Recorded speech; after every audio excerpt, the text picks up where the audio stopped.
Ladies and gentlemen, we are indeed about to welcome a very special guest. Our guest is Madame Yaël Braun-Pivet. She's the president of the French Assembly, and she just received the prize Simone Weil for her book À ma place. She's here to talk about democracy under pressure and the crucial importance of dialogue and debate. So, ladies and gentlemen, please join me in extending a very warm welcome to Yaël Braun-Pivet. Thank you.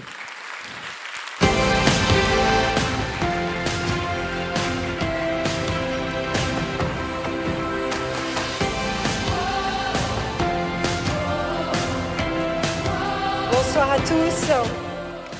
Alors, je vais m'exprimer en français. Je suis vraiment déjà ravie d'être avec vous ce soir. C'est pour moi la deuxième édition au Women's Forum et c'est quelque chose qui est très important. Je voudrais commencer par m'excuser d'interrompre le débat. Je suis sûre qu'il était passionnant, mais comme vous le savez, la situation politique en ce moment est un peu complexe et j'ai d'autres engagements après. Et donc, voilà, je remercie vraiment les organisateurs d'avoir permis cette intervention et d'avoir interrompu la table ronde, et je voudrais m'excuser auprès des participants à cette table ronde pour cette interruption, et j'espère qu'ils me pardonnent.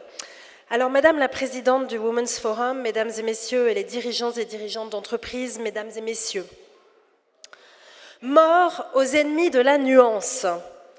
Cette inscription, taguée sur un mur d'une rue de Paris, il y a près d'1 an, est terriblement révélatrice de notre époque. Nous vivons dans un monde en noir et blanc, un monde de slogans, polarisés, radicalisés, où le simple fait d'exprimer une opinion nuancée face aux extrêmes apparaît comme un anachronisme, une incongruité, voire une naïveté.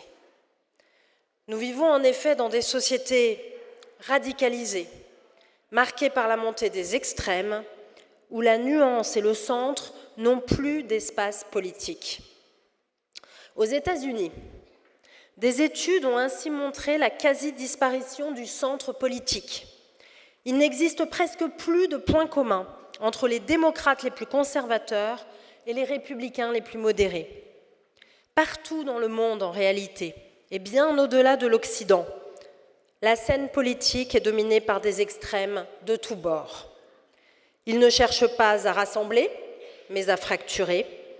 Ils considèrent que dans la société, comme dans une enceinte parlementaire, le consensus est un repoussoir. Mais ne soyons pas naïfs, cette fièvre de radicalité, si elle a toujours traversé l'histoire de nos démocraties, a été aussi amplifiée, renforcée et même organisée. Organisée par des ingérences étrangères qui, à coups de deepfakes, de complots, d'intox, manipulent et biaisent le débat démocratique. Organisée aussi par des réseaux sociaux, dont les algorithmes monétisent l'indignation et la provocation. La preuve, une étude de l'Université de New York, portant sur 1 demi-million de tweets, a montré qu'un post comportant des mots comme « honte » ou « dégoût » voit son taux de retweet bondir de 20%. En bref, la colère est devenue un véritable business. Et quand on ne peut plus parler, que fait-on? On s'invective, on hurle, on s'insulte, on ne cherche plus à convaincre, on cherche à vaincre. Et c'est alors que certains pensent avoir raison parce qu'ils crient plus fort que les autres. La question est dès lors, comment faire pour retrouver un débat public davantage nuancé, moins polarisé? Comment remplacer l'indignation par la réflexion? La réponse, elle est donnée par le thème de notre rencontre et de mon intervention, en faisant du dialogue un acte de résistance. En premier lieu, un dialogue direct avec les citoyens. Le réel, disait Jacques Lacan, c'est quand ça cogne. Et pour ma part, j'aime me cogner au réel des citoyens.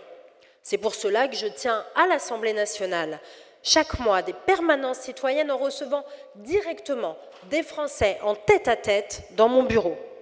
C'est pour cela qu'en tant que présidente de l'Assemblée nationale, je vais sur le terrain comme jamais aucun de mes prédécesseurs ne l'a fait, avec plus de 75 déplacements à mon actif.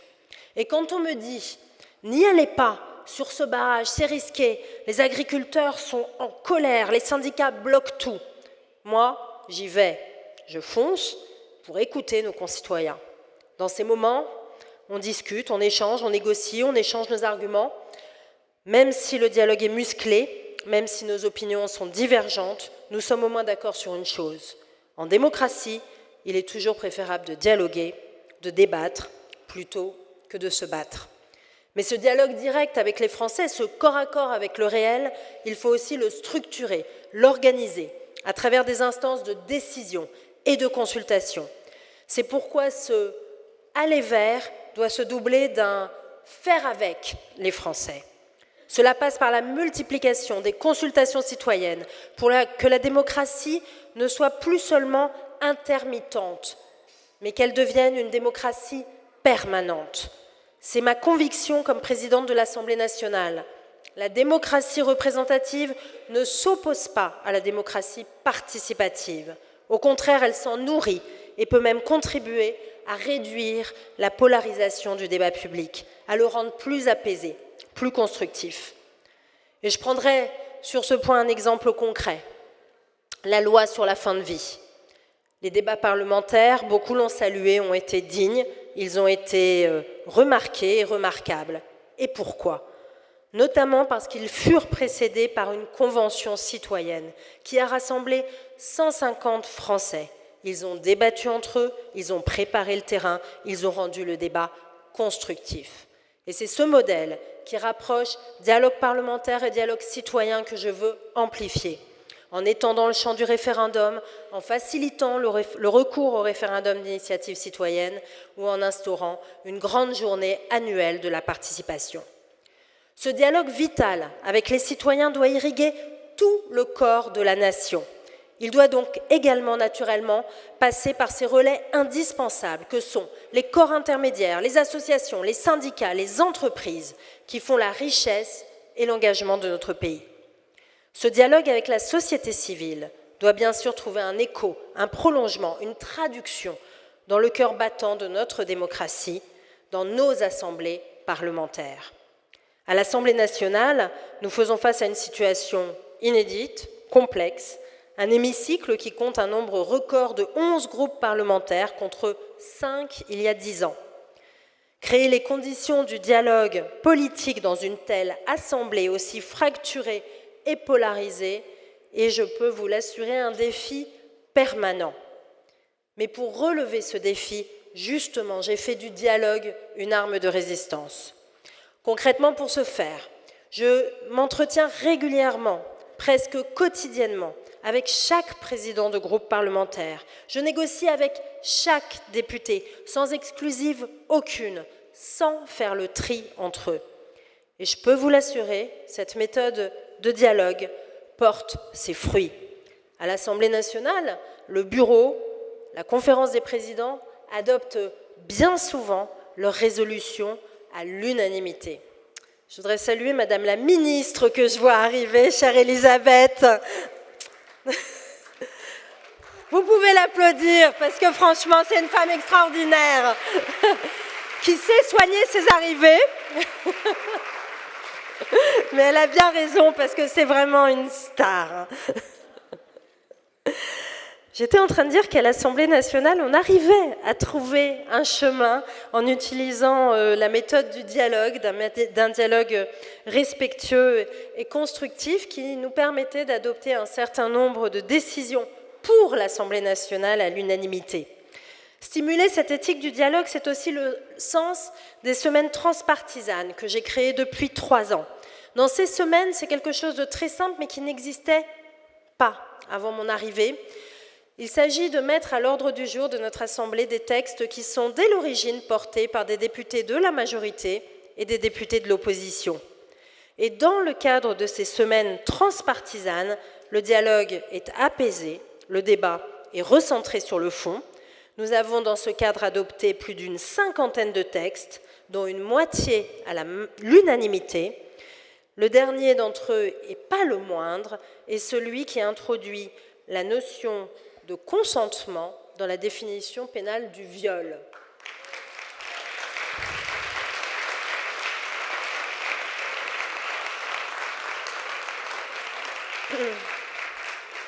Et ce texte a été dès l'origine travaillé par une députée de l'opposition, Marie-Charlotte Garin, du groupe écologiste, et la présidente de la délégation aux droits des femmes, Véronique Rioton, du groupe Ensemble pour la République. Et ce que je constate depuis plusieurs années, c'est qu'il y a des causes qui nous rassemblent. Et c'est heureux. Et je peux vous dire qu'effectivement, dans cette Assemblée nationale fracturée, la cause des femmes nous rassemble, comme elle nous avait rassemblés il y a maintenant 2 ans de cela, lorsque nous avons voté la constitutionnalisation de l'interruption volontaire de grossesse, devenant le premier pays au monde à garantir ce droit pour toutes les femmes. Et ça, je crois que c'est une belle victoire parlementaire des femmes de notre pays. Alors vous voyez, lorsque je vois concrètement, jour après jour, des députés que tout oppose, œuvrer côte à côte pour leurs concitoyens, cela me donne de l'espoir. C'est la preuve qu'une assemblée fragmentée n'est pas condamnée à être une assemblée paralysée. Et c'est la preuve aussi qu'au-delà des fractures et des postures, le courage de dialoguer et de raisonner ensemble demeure possible.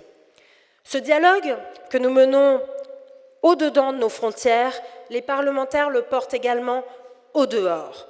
C'est une autre forme de dialogue, moins connue peut-être, mais tout aussi vitale, celle que l'on dénomme la diplomatie parlementaire. Cette diplomatie parlementaire, c'est aussi une diplomatie de paix.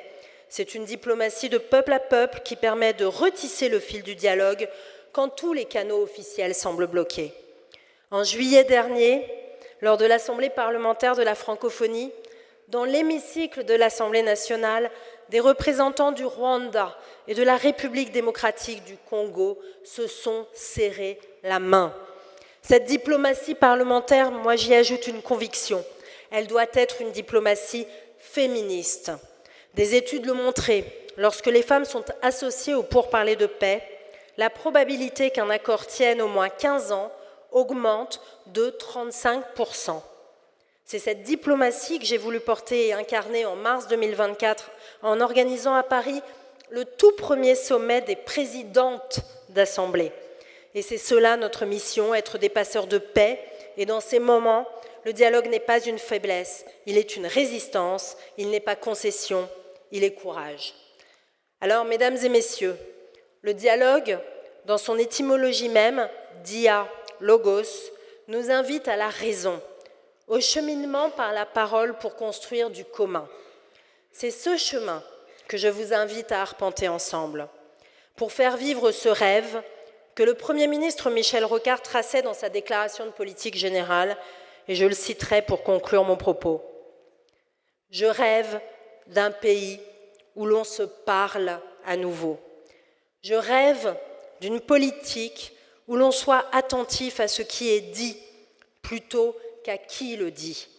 Je rêve tout simplement d'un pays ambitieux dont tous les habitants redécouvrent le sens du dialogue et pourquoi pas de la fête et de la liberté. Ce rêve, mesdames, c'est un projet politique exigeant, urgent, un projet qui réclame notre courage, le courage de nous écouter, de dialoguer et d'agir pour la France, pour la paix et pour les femmes.